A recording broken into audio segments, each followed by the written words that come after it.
Assalamualaikum warahmatullahi wabarakatuh. Halo teman-teman, perkenalkan nama saya Nur Aini. Saya adalah mahasiswa dari program studi pendidikan guru sekolah dasar dari Universitas Jambi. Saya berasal dari ruang R003 semester 5 dengan NIM A1D119085. Oke teman-teman, kali ini saya akan menjelaskan salah satu materi mata kuliah pembelajaran bahasa Indonesia di kelas tinggi dengan judul Dimensi-dimensi pembelajaran bahasa Indonesia di sekolah dasar kelas tinggi di era abad 21. Langsung saja teman-teman, kita masuk ke dalam materi yang pertama, yaitu konsep dasar dimensi belajar. Nah, sebelum kita masuk ke pembelajaran lebih lanjut, kita harus tahu terlebih dahulu nih, apa sih itu dimensi? Nah, dimensi artinya sama dengan takaran. Jadi, dari judul yang kita ambil kali ini, kita akan membahas tentang takaran pembelajaran bahasa Indonesia di SD kelas tinggi, terutama pada era abad 21. Untuk konsep dasar dimensi belajar ini sendiri ada 4 macam.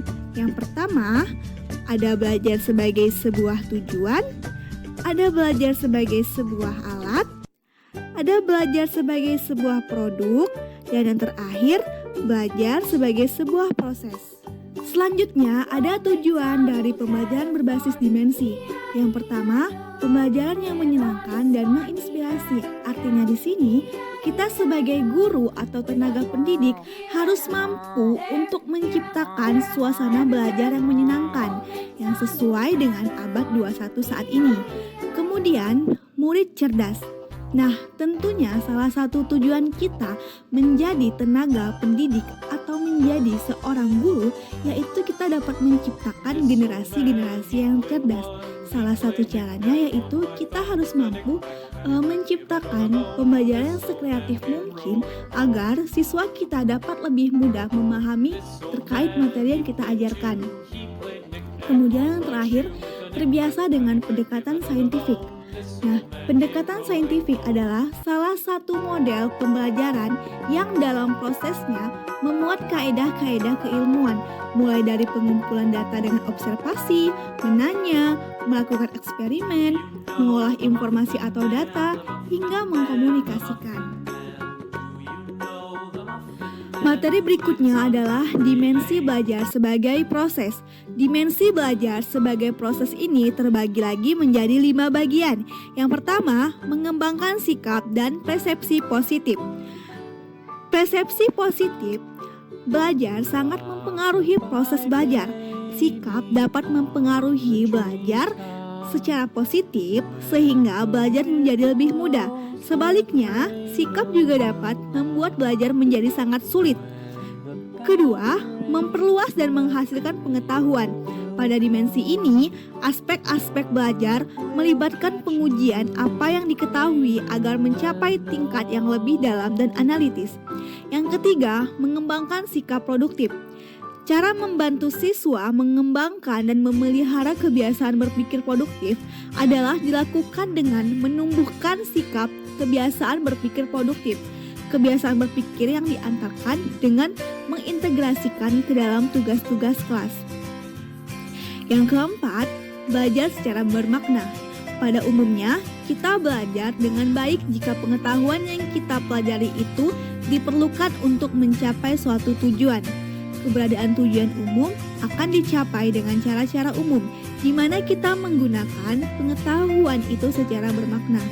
Dan yang terakhir, memperoleh dan mengintegrasikan pengetahuan. Selanjutnya, belajar sebagai sarana mengembangkan sikap positif siswa. Nah, di sini terbagi menjadi 2 faktor. Yang pertama, faktor internal, dan yang kedua, faktor eksternal. Adapun faktor internalnya yaitu merasa diterima oleh guru dan teman sekelas, kemudian merasa nyaman dengan suasana fisik di kelas. Yang kedua, faktor eksternal. Adapun faktor eksternalnya yaitu iklim akademik atau suasana belajar, kemudian tugas-tugas yang efektif. Kemudian, belajar sebagai sarana memperluas dan menghaluskan. Yang pertama ada comparing, artinya di sini identifikasi dan artikulasi hal-hal atau benda-benda yang mirip dan berbeda. Kemudian classifying, artinya pengelompokan jenis-jenis benda ke dalam kategori berdasarkan atribut dasarnya. Yang ketiga, inducing, artinya di sini pendugaan prinsip-prinsip atau generalisasi yang belum diketahui dari observasi atau analisis. Yang keempat, deducing, artinya pendugaan kondisi yang belum ternyatakan dari prinsip-prinsip.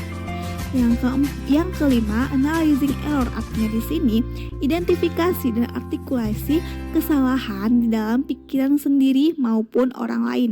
Kemudian constructing support, artinya pengkonstruksian sistem dukungan keberadaan atau bukti untuk suatu pernyataan yang tegas. Kemudian abstracting, artinya identifikasi dan artikulasi tema penting atau pola umum suatu informasi. Dan yang terakhir, analyzing perspektif, artinya identifikasi dan artikulasi perspektif personal tentang berbagai macam isu.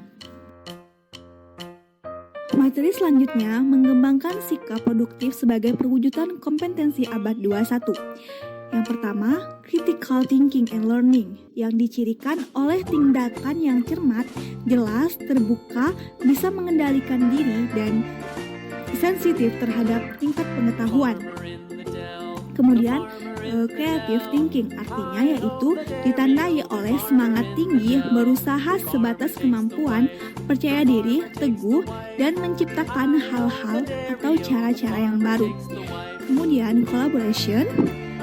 Kemudian, self-regulated thinking and learning, yakni kebiasaan mengetahui apa yang sedang dipikirkannya, tindakan yang terencana, mengetahui sumber-sumber yang penting, sensitif terhadap umpan balik, dan evaluatif terhadap keefektifan tindakan.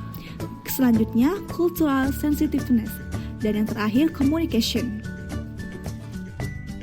Kemudian, belajar secara bermakna. Adapun cara guru membantu siswa agar dapat menggerakkan pengetahuan secara bermakna dilakukan dengan cara yang pertama, decision making, artinya yaitu suatu proses menjawab pertanyaan.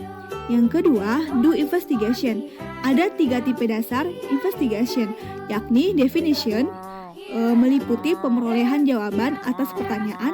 Kemudian historical investigation, meliputi pemerolehan jawaban atas pertanyaan.